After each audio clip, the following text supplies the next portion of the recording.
आंदोलन का आगाज किया है जिसका नाम है छात्रों की गूंज। और मैं ये मानती हूं कि इस गूंज से एक अनुगूंज निकलेगी जहां पे निश्चित रूप से सरकार को झुकना पड़ेगा। 9 अगस्त को हम एक महारैली संसद का घेराव कर रहे हैं और ये हम करवा के रहेंगे कि सरकार को झुकना पड़ेगा, क्योंकि हमारा युवा और हमारे युवा का भविष्य दलगत राजनीति से ऊपर उठकर देखने की आवश्यकता है और इसका नेतृत्व राहुल गांधी जी कर रहे हैं और निश्चित रूप से वो सरकार को झुकाएंगे। वो चैप्टर 12वीं में पढ़ाया जाता था, अब 9वीं में पढ़ा रहे हैं। और ये पहला मौका नहीं है जब एनसीईआरटी जो एकेडमिकली सबसे हाई प्रूवन है, यूपीएससी की तैयारी करता है, वो भी एनसीईआरटी के बुक्स को एक बेस मान के चलता है, जो हमारे फाउंडेशनली हमारे एजुकेशन सिस्टम पर एक बहुत सोची समझी तरीके से वो प्रहार कर रहे हैं। वो अपना एजेंडा जो उनका बीजेपी आरएसएस का एजेंडा है वो पूरी तरीके से पूरे एजुकेशन सिस्टम में टॉप टू बॉटम थोपना चाहते हैं। ये उसी की प्रतिक्रिया है। दूसरा प्रश्न आपने पूछा कि क्या हम सिर्फ इस्तीफा चाहते हैं? नहीं, हम इस्तीफा तो चाहते ही हैं वर्तमान शिक्षा मंत्री का, क्योंकि आज तक जो हुआ है उसकी जिम्मेदार नैतिक जिम्मेदारी उनकी बनती है।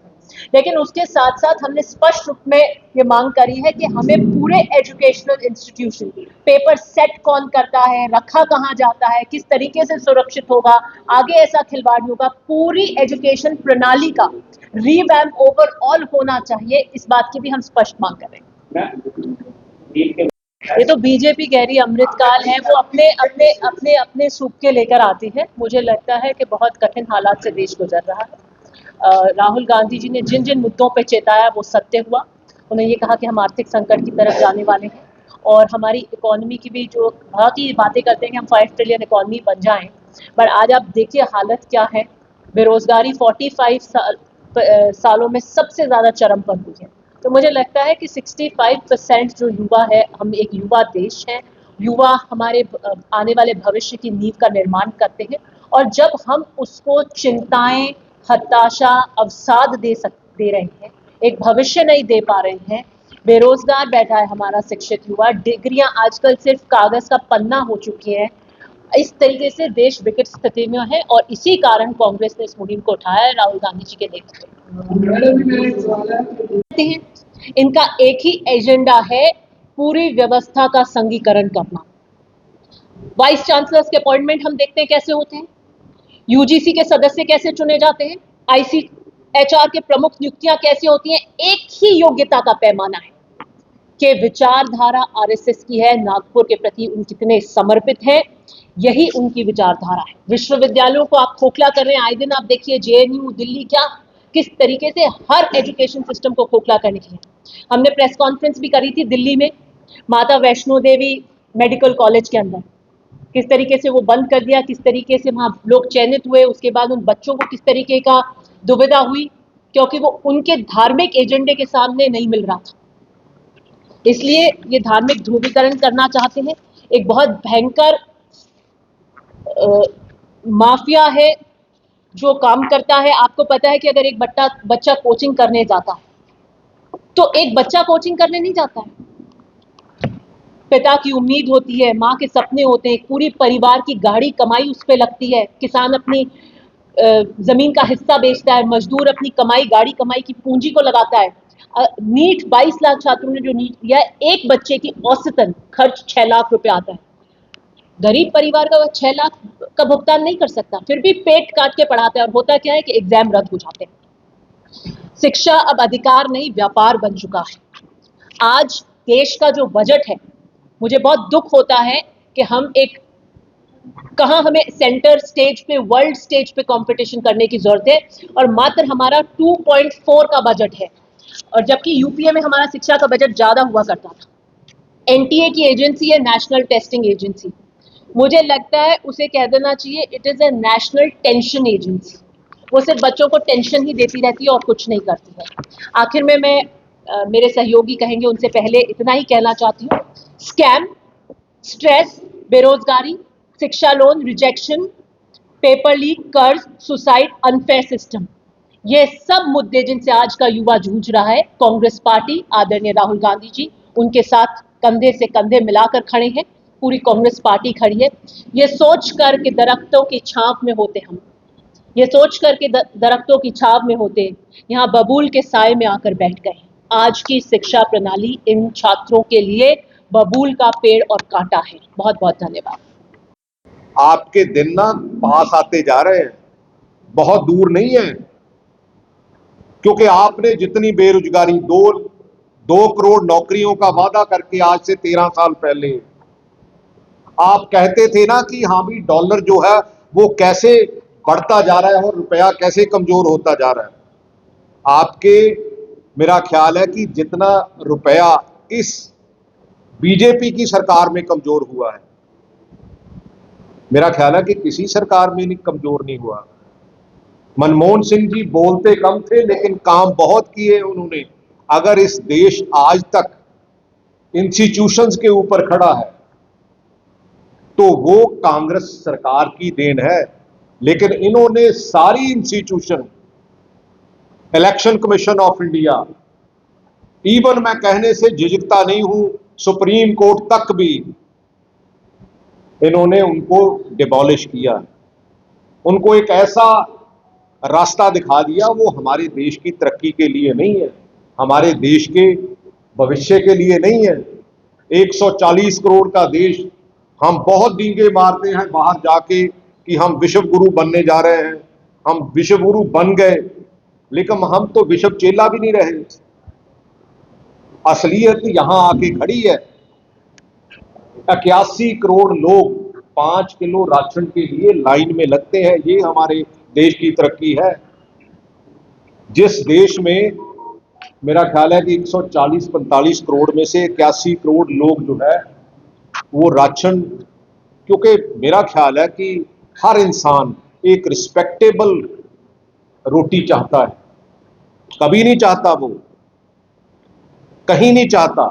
जहां भी आप मर्जी देख लो, उनको रोजगार देने की जरूरत है, उनके काम देने की जरूरत है। पीछे इन्होंने जो एग्रीकल्चर पॉलिसी अमेरिका के साथ साइन की है, मेरा ख्याल है कि वो ऐसा नुकसानदेह है जो खास करके पंजाब को, हिमाचल को, J&K को, क्योंकि यहां से जितना भी हमारा सेब या जितने भी हमारे ड्राई फ्रूट्स है, अगर वो सीधा उनसे इंपोर्ट करने लग गए तो मेरा ख्याल है उसकी कीमत नहीं रहेगी और किसान बिल्कुल बर्बाद हो जाएगा, मजदूर बर्बाद हो जाएगा। ये हमारे देश के हालात है। सो मैं कहता हूं कि इन जो एजुकेशन मिनिस्टर हैं उनको इस्तीफा देना चाहिए और जो एजुकेशन सिस्टम है उसका ओवरऑल और उसको फिक्स कैलेंडर में, क्योंकि आप ये नहीं कह सकते कि जो एजेंसी है नेशनल टेस्टिंग एजेंसी वो हमारे कंट्रोल में नहीं है, वो इंडिपेंडेंट है। मैं तो एजुकेशन सिस्टम को मैंने हेड किया है। ये कभी नहीं होता कि जो भी हम अपनी सुविधा के लिए डिपार्टमेंट में अलग अलग चैनल्स बनाते हैं, उसका ये मतलब नहीं है कि वो किसी को आंसरेबल नहीं है। ये देश को आंसरेबल होने चाहिए और ये सारा कुछ जो है वो मोदी जी की पूरी देख रेख में हमारे देश को बर्बादी करने के लिए और हमारे देश के युवाओं के साथ बहुत बड़ा मजाक कर रहे हैं और हमारे देश के जो युवा है उनके साथ बहुत बड़ा खिलवाड़ कर रहे हैं। मैं तो यही बात कहना चाहता हूं। इस पूरे देश में उसको खराब किया जा रहा है। सबसे बड़ी प्रॉब्लम इनकी क्या है, ये जो आरएसएस वाले हैं, इनकी सबसे बड़ी प्रॉब्लम ये है कि हर चीज को सेंट्रलाइज करना चाहते हैं। जो स्टेट सब्जेक्ट है उसको भी हर सब्जेक्ट में, चाहे वो खेती बाड़ी का सब्जेक्ट हो, चाहे एजुकेशन का सब्जेक्ट हो, चाहे इवन के पानियों का सब्जेक्ट हो, ये बेसिकली स्टेट सब्जेक्ट थे जो इन्होंने आहिस्ता आहिस्ता करके कंकरेंट लिस्ट में डालने शुरू कर दिए। और उसका नतीजा है कि देखो, जो दिल्ली में बाबू बैठा है वो बहुत ज्यादा समझदार नहीं है अगर स्टेट में उसकी एग्जीक्यूशन होनी। तो ये पिछले समय में जितना भी एजुकेशन सिस्टम है उसको सेंट्रलाइज एजुकेशन सिस्टम बनाने की कोशिश कर रही है और इन्होंने एक जो कमीशन भी बनाया है, विकसित भारत शिक्षा अभिष्ठान बिल जो लेके आए हैं 2025 में। मेरे को समझ नहीं आती कि ये देश के साथ करना क्या चाहते हैं, देश को कहां लेके जाना चाहते हैं। असल में जो हमारे इवन के स्किल्ड वर्कर हैं सिर्फ 6% है हिंदुस्तान में, हमारे देश में, जबकि अगर चाइना से भी कंपैरिजन किया जाए तो 72% स्किल्ड वर्कर है। आज हम आर्टिफिशियल इंटेलिजेंस की बात करते हैं, लेकिन मोदी जी चाय बेचने से आगे बढ़ते नहीं। मैं तो कल भी पंजाब में परसों एक प्रेस कॉन्फ्रेंस कर रहा था, मैंने कहा जब जर्मनी में हिटलर जो है वो अपने देश में राज कर रहा था, उसके शुरुआत में उसने 2 काम किए थे, एक प्रेस को कंट्रोल करना और दूसरा उन लोगों की धार्मिक भावनाओं को भड़काना। ये सेम मॉडल है। मैं तो पंजाब में वो केजरीवाल है और भगवंत मान है, और यहां हमारे देश में जो है वो मोदी और अमित शाह है। लेकिन ऐसा सेंट्रल एजुकेशन जो टोटल बच्चे, मेरा ख्याल है पिछले 10 साल में 90 बार जो है वो एजुकेशन सिस्टम से नीट जो एग्जाम है वो कैंसिल हुआ है, और हर साल हमारे देश का जो बजट है वो 1,32,000 करोड़ है, जबकि वो बच्चे जो स्पेंड करते हैं वो 1,40,000 करोड़ जो है वो स्पेंड करते हैं। यही तो कहीं ना कहीं हमें बदलाव करने की जरूरत है। ये राहुल गांधी सोचते हैं कि अच्छा, राहुल गांधी के ऊपर भी बहुत सी ऐसी बीजेपी का आईटी सेल, मेरा ख्याल है देश के कौन कौन सी एजेंसीज हैं जिनका मिसयूज नहीं करते। हम तो डबल मार खा रहे हैं इवन पंजाब में। तो सच्ची बात तो ये है, इनकी बी टीम है जो आम आदमी पार्टी है वो भी इन्हीं का एक कच्छाधारी है। और आज जरूरत किस चीज की है? आज जरूरत है कि हमारे देश को एक ओवरऑल एजुकेशन सिस्टम में चाहिए। तो ये कहते हैं कि ये जो एजेंसी है वो हमारे अंडर नहीं है। मैं आज तक हैरान हूं, क्योंकि मैं एजुकेशन मिनिस्टर पंजाब में रहा हूं, मैं डायरेक्टर स्पोर्ट्स रहा हूं, सिस्टम में रहा हूं।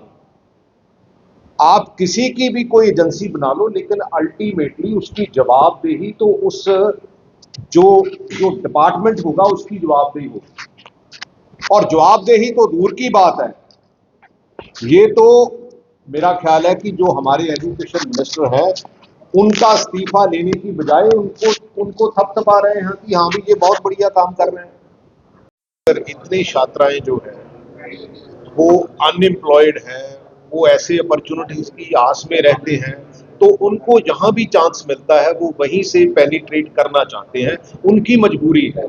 लेकिन हम उनको अपनी पार्टी के प्लेटफॉर्म से बहुत आगे लेके जाना चाहते हैं, क्योंकि राहुल गांधी जी ये सोचते हैं कि अगर देश का युवा अच्छा होगा तो तभी हमारे देश जो है वो आगे बिल्डअप होगा, अदरवाइज हमारा देश जो है वो बिल्डअप नहीं होगा। अगर आपका सपना भी गवर्नमेंट जॉब पाने का है लेकिन बड़ी बड़ी फीस बन रही है परेशानी, तो मायूस होने की ज़रूरत नहीं है। मेहनत और सही गाइडेंस से ही हर सपना पूरा किया जा सकता है।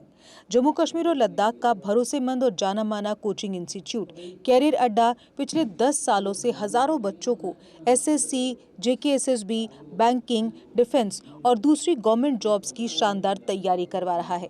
सबसे खास बात यह है कि यहाँ बच्चों को बेहतरीन गाइडेंस के साथ ऐसी तैयारी करवाई जाती है जिससे उनका सिलेक्शन आसान हो सके, वो भी बिना किसी ट्यूशन फीस के। यानी यहाँ आपको मिलेगी फ्री कोचिंग। कैरियर अड्डा में सिर्फ क्लासेस ही नहीं बल्कि हर एग्जाम को क्रैक करने के लिए शानदार मॉक टेस्ट सीरीज भी उपलब्ध करवाई जा रही हैं, जो बच्चों की तैयारी को और मजबूत बनाती हैं। जो बच्चे सेल्फ स्टडी कर रहे हैं वो भी इस सुविधा का फायदा उठा सकते हैं। इसके अलावा बच्चों के लिए फ्री डाउट सेशंस भी रखे जाते हैं, जहां हर सवाल और हर परेशानी का आसान तरीके से हल बताया जाता है।